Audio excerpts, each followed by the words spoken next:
Okay, alright mga master. So update lang. Change oil tayo mga lodi ha. Change oil tayo, wag tayo makakalimot. So check natin yung ating gauge. So oil natin 1628. Pero hindi yan yung kumbaga masyado lang advance kasi yung pagkaka-change oil. So check natin yung odo.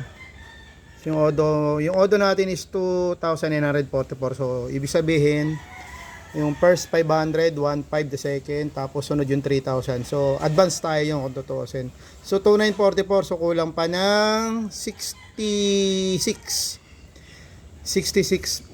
kilometer para mag 3,000. So, ibig sabihin nun ay advance lang tayo sa pag-change oil. So, ganun yung naging ano nito. Kaya, naging 1.6 siya. So, dapat talaga. Ayan. So 1628. So advance lang tayo mga lodi ha.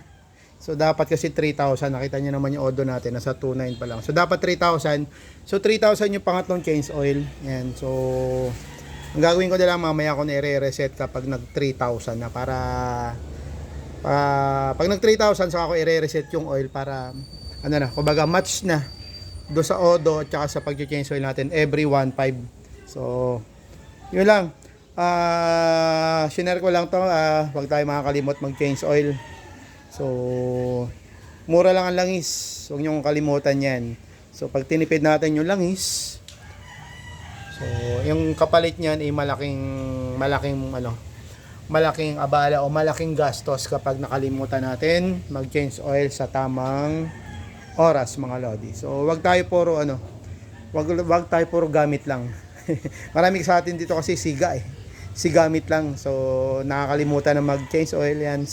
Meron pang si forma lang, walang walang change oil.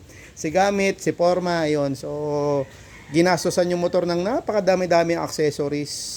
Kung ano-anong binili, nagpalit ng kung ano-ano, shock, gulong, mags, kung ano-ano, ilaw, yan. Tapos, pero yun lang is nakakalimutan. So yun lang naman.